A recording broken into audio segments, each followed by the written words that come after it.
Por la señal de la Santa Cruz de nuestros enemigos, líbranos, Señor Dios nuestro, en el nombre del Padre, del Hijo y del Espíritu Santo. Amén. Señor mío y Dios mío, creo firmemente que estás aquí, que me ves, que me oyes. Te adoro con profunda reverencia, te pido perdón de mis pecados y gracia para hacer con fruto este rato de oración. Madre mía Inmaculada, San José, mi Padre y Señor, Ángel de mi guarda, interceded por mí.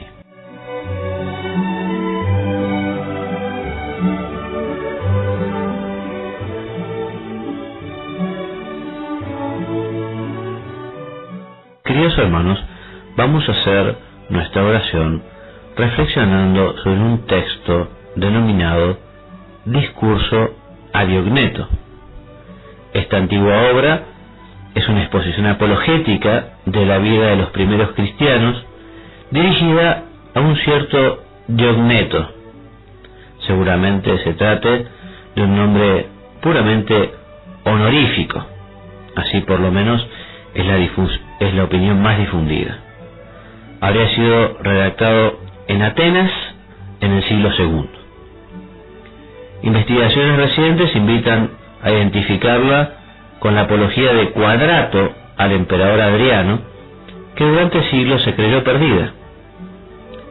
Desgraciadamente, el único manuscrito que se conservaba de este antiguo texto fue destruido en el siglo pasado durante la guerra franco-prusiana en el incendio de la biblioteca de Estrasburgo. Por eso todas las ediciones y traducciones se basan en aquel único manuscrito ya desaparecido. La parte central de esta apología expone un aspecto fundamental de la vida de los primeros cristianos, esto es, el deber de santificarse en medio del mundo, iluminando todas las cosas con la luz de Cristo. Un mensaje siempre actual que el Señor ha recordado a los hombres en estos tiempos últimos con las enseñanzas del Concilio Vaticano II. Y vamos ahora directamente a nuestro texto para después hacer algunos comentarios que ayuden a la reflexión, a la meditación. Los cristianos, dice el documento, no se distinguen de los demás hombres ni por su tierra, ni por su idioma, ni por sus costumbres, porque ni habitan ciudades exclusivamente suyas, ni hablan una lengua extraña, ni llevan un género de vida aparte de los demás. La verdad, esta doctrina no ha sido inventada por ellos como fruto del talento y de la especulación de hombres curiosos, ni profesan, como otros hacen, una enseñanza humana, sino que habitando ciudades griegas o bárbaras, según la suerte que a cada uno le cupo, y adaptándose en vestido, comida y demás género de vida a los usos y costumbres de cada país, dan muestras de un tenor de peculiar conducta admirable y por confesión de todos sorprendente. Habitan sus propias patrias, pero como forasteros. Toman parte en todo como ciudadanos y en todo lo soportan como extranjeros. Toda tierra extraña es para ellos patria, y toda patria es tierra extraña. Se casan como todos engendran hijos, pero no abandonan a los que les nacen. Ponen mesa en común, pero no lecho. Están en la carne, pero no viven según la carne. Pasan el tiempo en la tierra, pero tienen su ciudadanía en el cielo. Obedecen a las leyes establecidas, pero con su vida sobrepasan las leyes. A todos aman y por todos son perseguidos. Se los conoce y se los condena. Se los mata y en ello se les da vida. Son pobres y enriquecen a muchos. Carecen de todo y abundan en todas las cosas. Son deshonrados y las mismas deshonras son verificados. Se los maldicen y se les declara justos. Los vituperan y ellos devuelven bendiciones. Se les injuria y ellos dan honra. Hacen el bien y se los castiga como si fuesen malhechores, condenados a muerte. Se alegran como si les concediera la vida. Los judíos los combaten como extranjeros y los griegos los persiguen, y sin embargo, los mismos que los aborrecen no saben explicar el motivo de su odio. Mas para decirlo brevemente, lo que el alma es en el cuerpo, eso son los cristianos en el mundo. El alma está esparcida por todos los miembros del cuerpo, y cristianos hay por todas las ciudades del mundo. Habita el alma en el cuerpo, pero no procede del cuerpo. Así los cristianos viven en el mundo, pero no son del mundo. El alma invisible está encerrada en la cárcel del cuerpo visible. Así los cristianos son conocidos como quienes viven en el mundo, pero su religión sigue siendo invisible. La carne aborrece y combate al alma, sin haber recibido agravio alguno de ella, porque no le permite gozar a su antojo de los placeres. A los cristianos les aborrece el mundo, sin haber recibido ofensa de ellos, porque renuncian a los placeres. El alma ama la carne y a los miembros que la aborrecen, y los cristianos aman también a quienes los odian. El alma está encerrada en el cuerpo, pero ella es la que mantiene el cuerpo unido. Así los cristianos, detenidos en el mundo como en una cárcel, son los que mantienen la trabazón del mundo. El alma inmortal habita en una tierra mortal. Así los cristianos viven de paso en moradas corruptibles, mientras esperan la incorrupción de los cielos. El alma mortificada en comidas y bebidas se mejora. Lo mismo los cristianos, castigados de muerte cada día, se multiplican más y más. Tal es el puesto que Dios les señaló, y no les es lícito desertar de él. Porque, como dije, no es invención humana lo que recibieron por tradición, ni tendrían por digno de ser conservado tan cuidadosamente un pensamiento mortal, ni se les ha confiado la administración de ministerios terrenos. No, aquel que es verdaderamente omnipotente, creador del universo y Dios invisible, Él mismo hizo bajar de los cielos su verbo y su palabra santa e incomprensible, y la aposentó en los hombres y sólidamente la sentó en sus corazones. Y eso no enviando a los mortales, como alguien pudiera imaginar, alguno de sus servidores, o un ángel, o un príncipe de los que gobiernan las cosas terrestres, o alguno de los que tienen encomendadas las administraciones de los cielos, sino que envió al mismo artífice y creador del universo, aquel por quien creó los cielos, por quien encerró al mar en sus propios lindes, aquel cuyo misterio guardan fielmente todos los elementos, de cuya mano recibió el sol las medidas que ha de guardar en su carrera cada día, a quien obedece la luna cuando le manda lucir durante la noche, a quien también obedecen las estrellas que forman el séquito de la luna en su carrera, aquel en fin por quien todo fue ordenado y definido y sometido, los cielos y cuanto en los cielos se contiene, la tierra y cuanto en la tierra existe, el mar y cuanto en el mar se encierra, el fuego, el aire, el abismo, todo lo que está en lo alto, lo de más profundo, lo que está en el medio. A éste les envió. ¿Y qué? ¿Les envió acaso, como alguno podría pensar, para ejercer una tiranía? o para infundirnos terror y espanto. De ninguna manera. Lo mandó en clemencia y mansedumbre. Como un rey envió a su hijo rey, como Dios nos lo envió, como hombre a los hombres. Le envió para salvarnos, para persuadir, no para violentar, pues en Dios no se da violencia. Le envió para llamar, no para castigar. Le envió, en fin, para amar, no para juzgar. Les mandará así un día como juez. ¿Y quién resistirá entonces su presencia?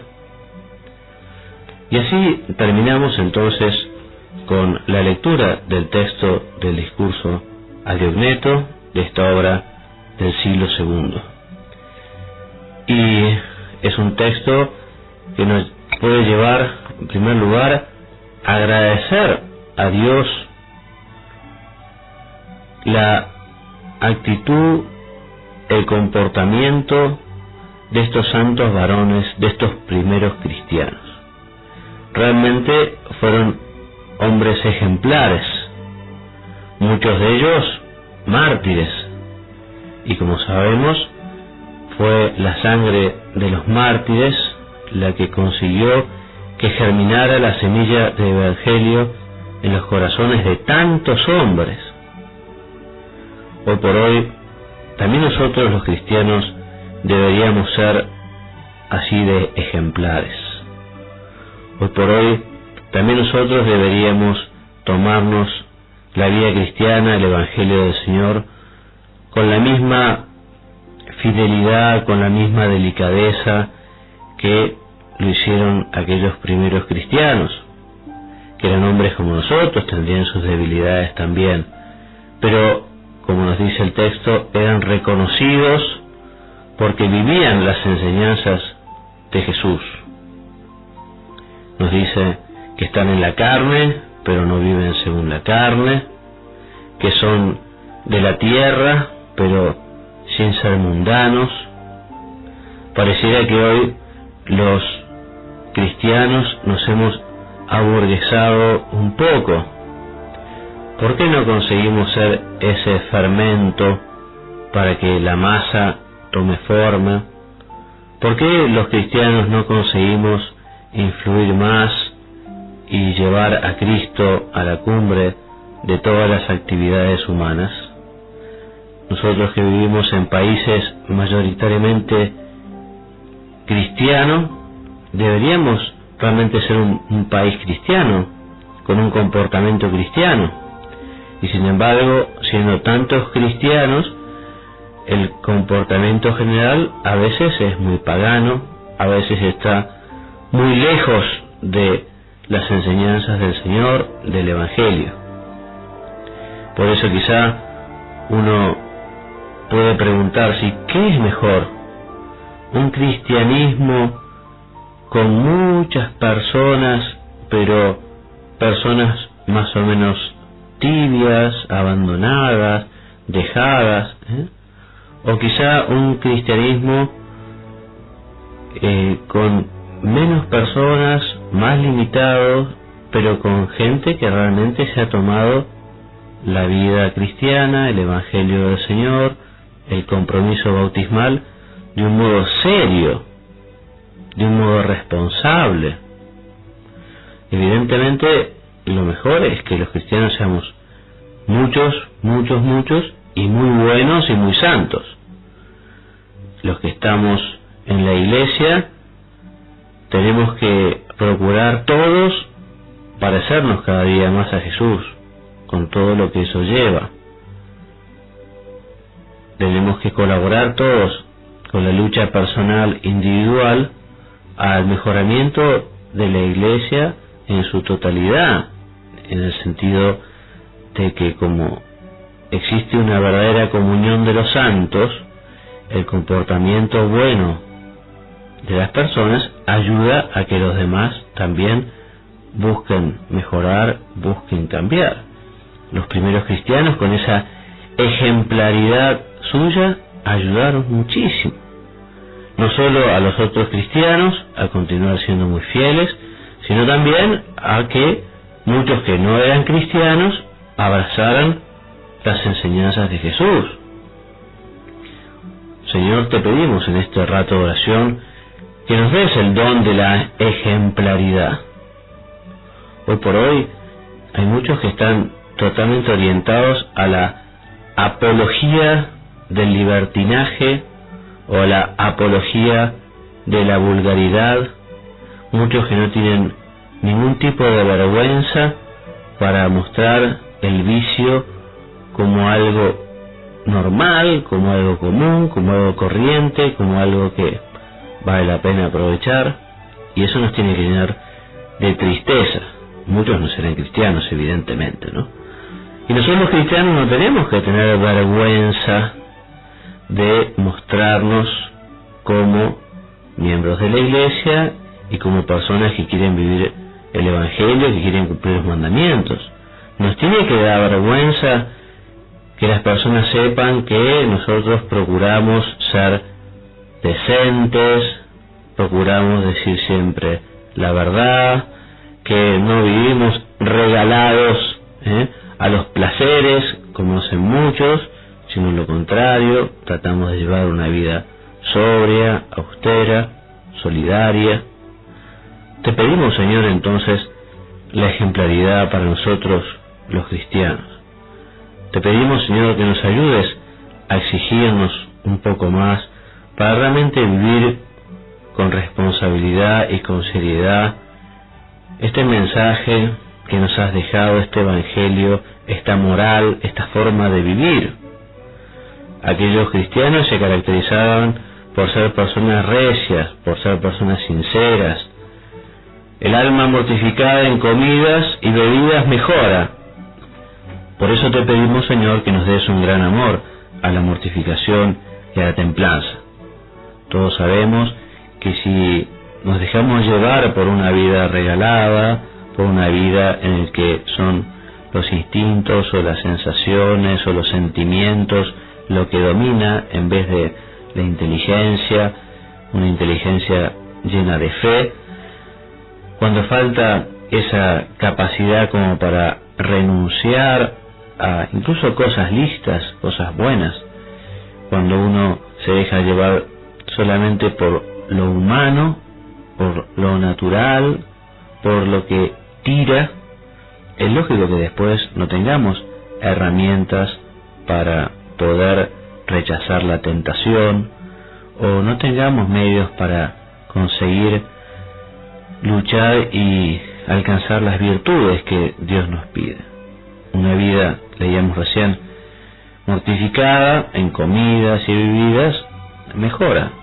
También mortificada en el servicio a los demás, en la ayuda de los demás, en la caridad.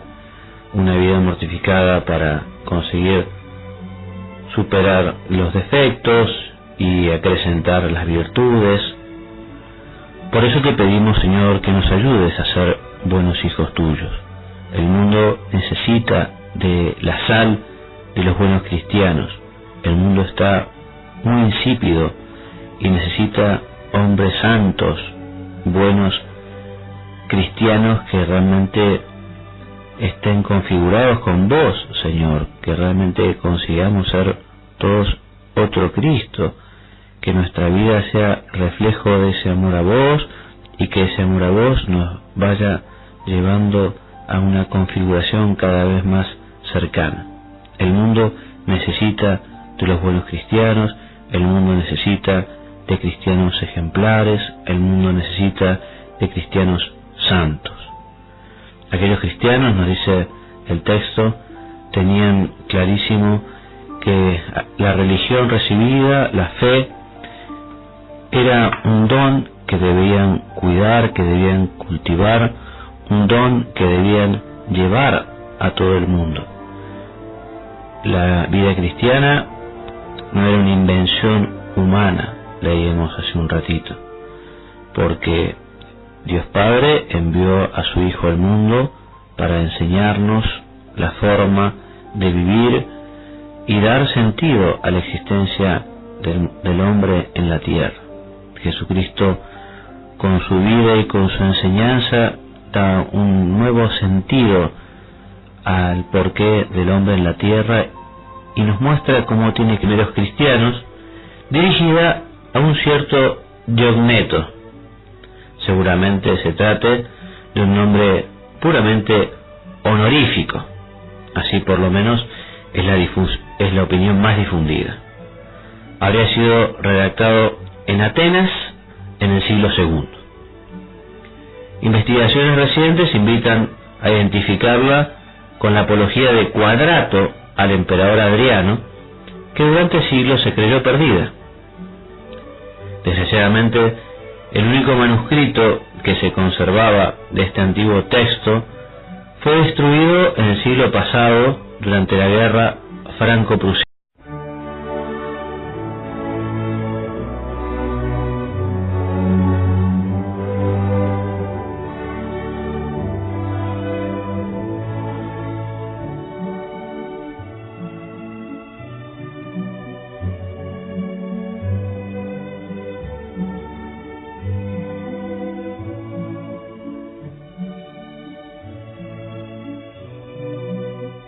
Por la señal de la Santa Cruz de nuestros enemigos, líbranos, Señor Dios nuestro, en el nombre del Padre, y del Hijo, y del Espíritu Santo. Amén. Señor mío y Dios mío, creo firmemente que estás aquí, que me ves, que me oyes. Te adoro a nuestro texto para después hacer algunos comentarios que ayuden a la reflexión, a la meditación. Los cristianos, dice el documento, no se distinguen de los demás hombres ni por su tierra, ni por su idioma, ni por sus costumbres, porque ni habitan ciudades exclusivamente suyas, ni hablan una lengua extraña, ni llevan un género de vida aparte de los demás. La verdad, esta doctrina no ha sido inventada por ellos como fruto del talento y de la especulación de hombres curiosos. Yo, con profunda reverencia, te pido perdón de mis pecados y gracia para hacer con fruto este rato de oración. Madre mía Inmaculada, San José, mi Padre y Señor, Ángel de mi guarda, interceded por mí.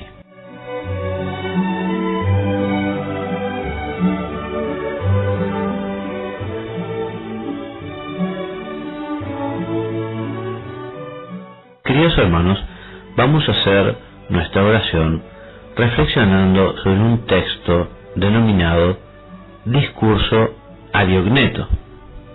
Esta antigua obra es una exposición apologética de la vida de los Prusiana en el incendio de la biblioteca de Estrasburgo.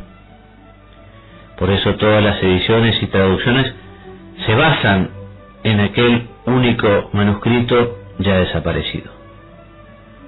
La parte central de esta apología expone un aspecto fundamental de la vida de los primeros cristianos, esto es, el deber de santificarse en medio del mundo, iluminando todas las cosas con la luz de Cristo. Un mensaje siempre actual que el Señor ha recordado a los hombres en estos tiempos últimos con las enseñanzas del Concilio Vaticano II. Y vamos ahora directamente